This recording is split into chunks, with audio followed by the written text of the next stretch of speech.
And at this point, we now speak to Attorney Lorna Kapunan, legal counsel to businessman Atong Ang. Good evening to you, Attorney. Welcome to The Big Story. Good evening to you, Seth, and to your co-hosts, and to the big story. We do understand that Atong Ang will be filing a libel case against the whistleblower tomorrow. Well, not a libel case, no. He will file a case of grave coercion, of slander, and uh, and two other things, no. Extortion, At, attorney? Is ex- extortion one of them? Extortion is one of them because, and we have evidence. But let me just put this in context, no, because this Sabongero issue has been a cold case for the last 4 or 5 years. And charged here were those, because to understand it, there are three levels of operations. No, there's the level of those who really deal with the sabongeros, no, online. No, and then there's a second tier, those who manage the properties, and the level of Atong Ang is in the level of the board of directors, and he has a legitimate board of directors, and among the members of the boards are reputable businessmen. Of course, you mentioned one celebrity is known here, no, Gretchen, and then even the Gretchen who? chairperson. Sorry, may Gretchen ho dito, Barreto. Attorney. Barreto, right? Have to Hi, specify Gretchen. which Gretchen. Uh, well, anyway, Gretchen, Gretchen, the actress, no? Barreto. Barreto, yes. And like chairman of the Philippine Charity Sweepstakes, so they are reputable businessmen. One of the things being mentioned was by this whistleblower. Incidentally, just to give you a profile of who this whistleblower is. This whistleblower has several charges pending against him. The first, well, one of them is he was a security guard for a security company and was charged with sexual harassment. And so the security company got rid of him. And then several other incidents. He was charged with murder, etc. And this will be laid out tomorrow when we file the complaint. And he has been able to get away with it, including robbery. How would, And so, yes. yes. How do you And think he gets away with it, attorney? Do you think may padrino siya? May someone big supporting him? Or he's just maabilidad? I don't want to surmise, no, because well, he's mabalidad because because apparently upon diligent search, he had maintained this whistleblower London, apart from being hired a security person and in charge of the admin at that level, not at the lowest level. Uh, His name is he, Don Don.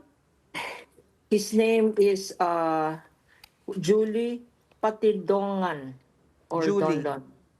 Yes, we're also going to charge against someone else. His name is Alan Bantiles or Brown. Both of them are have acted in conspiracy.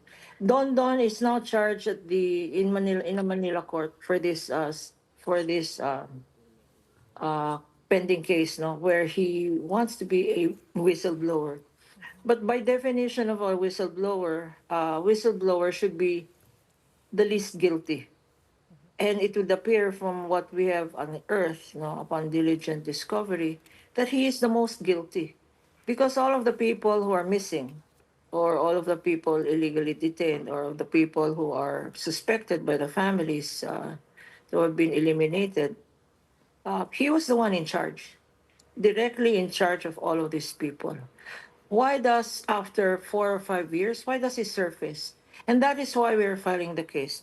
He has contacted Atong Ang and the members of the board. And this is a company that has a foundation. A foundation, but it's like charity work, especially during the COVID. He has contacted, and we have screenshots of the exchange of telephone messages and between him this Brown and several others, extorting the amount of 300 million When was this, from him. attorney? This is this is as recent as 2 days ago, 3 days ago, 4 days ago. So Uh, after he made his initial expose, si Alyas yes. Totoy. Okay. So that is why the Secretary of Justice is saying there is no sworn statement, because he is holding this sworn statement where he claims that he will reveal all of the masterminds. No, he is holding holding them in abeyance because he is talking to all the members of the board and extorting and And you're extorting money. saying that if he is successful, then he will just withdraw his offer of testimony to the DOJ. Is this what you're saying, attorney? If I'm Yes, he has said in no uncertain terms that he will use the money. Well, he will parang snowflake effect ba? Pag hindi ka nagbigay, hindi ko i-snowflake yung pangalan mo. And he has approached not only Atong Ang but other reputable members of the Attorney, can you board. confirm that the amount he was asking for was 300 million pesos? It's 300 million pesos. Attorney, did Yes. your clients and meaning Atong Ang as well as his colleagues, yung other board members, nakita ba nila yung affidavit? Because syempre kung sisingilin sila ng 300 million, di naman nila alam ano yung hawak niya. So were they given a chance to see what's in his affidavit or his sworn statement?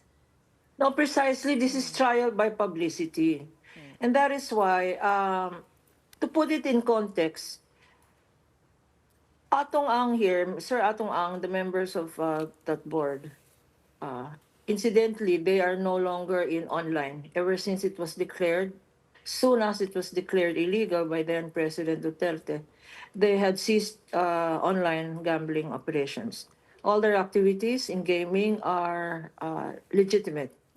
They pay taxes, they hire employees, etc., etc. In other words, all above board. Do you And- represent Atong Ang only or the entire board?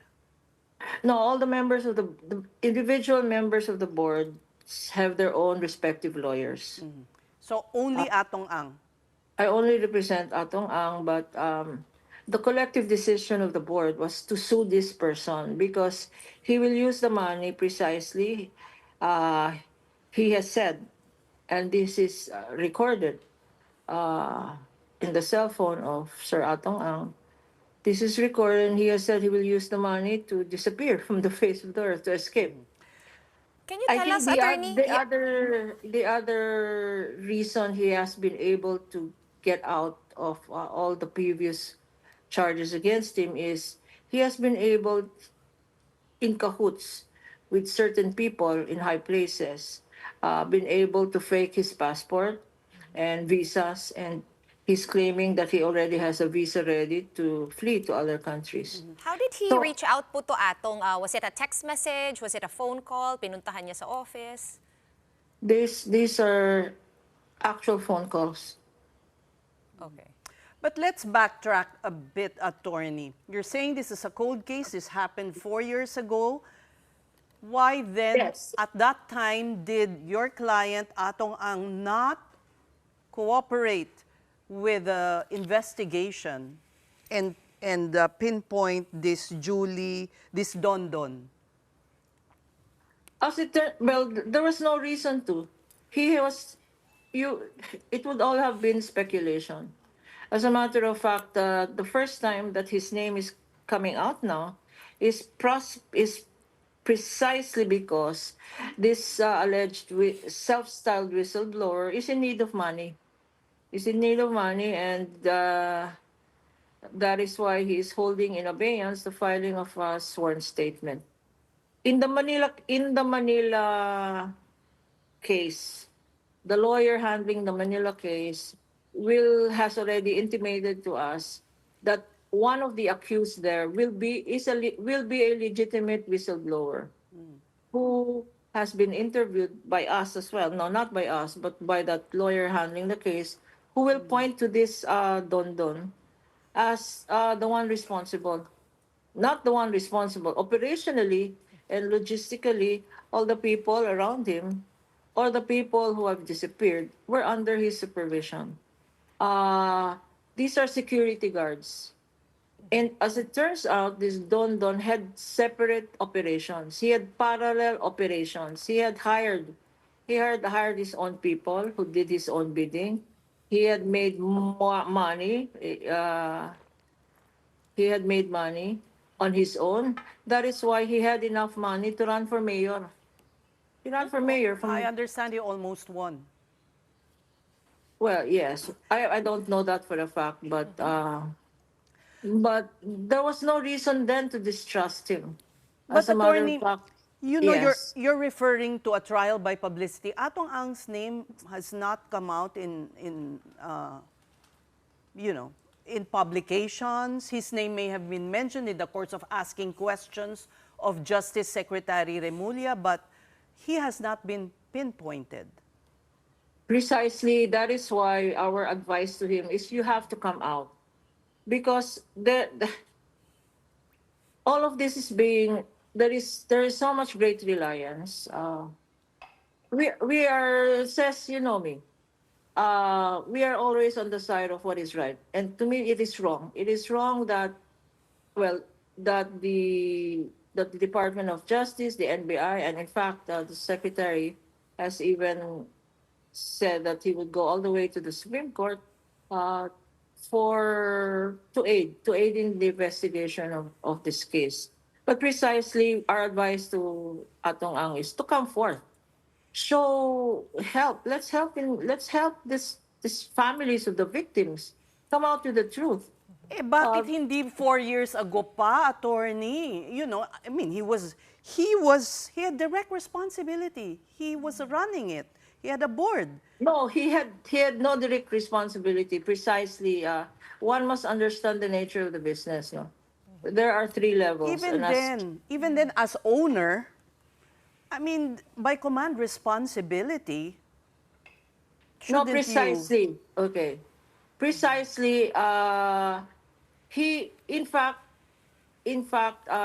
this accused in Manila, he had trusted them. They were his own bodyguards. This guy, this whistleblower, was a trusted person. He had saved him from his unemployment, and apparently this guy had performed well in administering the buildings and the management of the operations at that level. So, empleyado siya ni S- Atong before? Sa He secure... was trusted. He was security guard. No, in fact, he had hired his own brothers, as security guard of Sir Atong Ang. And so it is why did he not help? Because they were trusted people. As a matter of fact, the lawyer assisting them now was provided by Atong Ang. But now that it is becoming evident from his own threats, his own admissions, and the people around him are saying, siya yun, siya yun, siya yun. So why says to your point, no, you know, why not attorney, 4 years ago? Why not now? nakakapagtaka lang na parang 3 years, 4 years passed before Atong Ang is coming out. Because Hindi there man lang was- siya tumulong sa disappearances ng mga tao connected to his business. It is a bit mind-boggling, to tell you honestly. Yes, well, it really is. Even to me, before I heard the whole story on this, how can people disappear from the face of the earth? The fact of the matter is, they just disappeared. And as it's turning out from the people now who are saying magsasalita na sila, no? His co-accused are saying in the case, are pointing to him.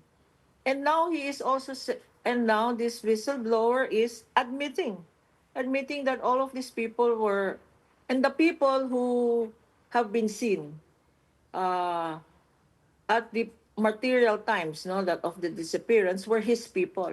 As I said, he had a parallel group who was doing his own bidding, and these were not employees of the company. These were not employees of the board. This was his own parallel group who So- were doing his bidding. And, And it's coming out now. Why not 4 years ago? Because it was not evident 4 years ago. So you're saying, attorney, that Atong Ang had no knowledge that itong ang si Alyas Totoy is running a parallel group with their own rackets? Well, I don't know if he had.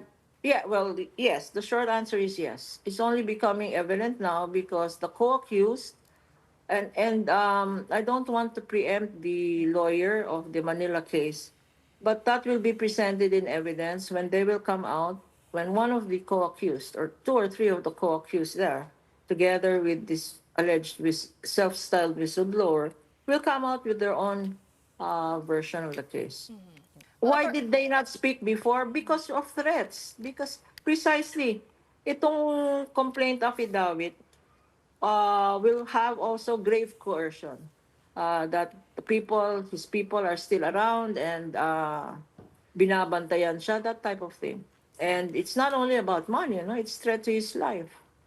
That's why there is grave threats, grave coercion, there's extortion, and there's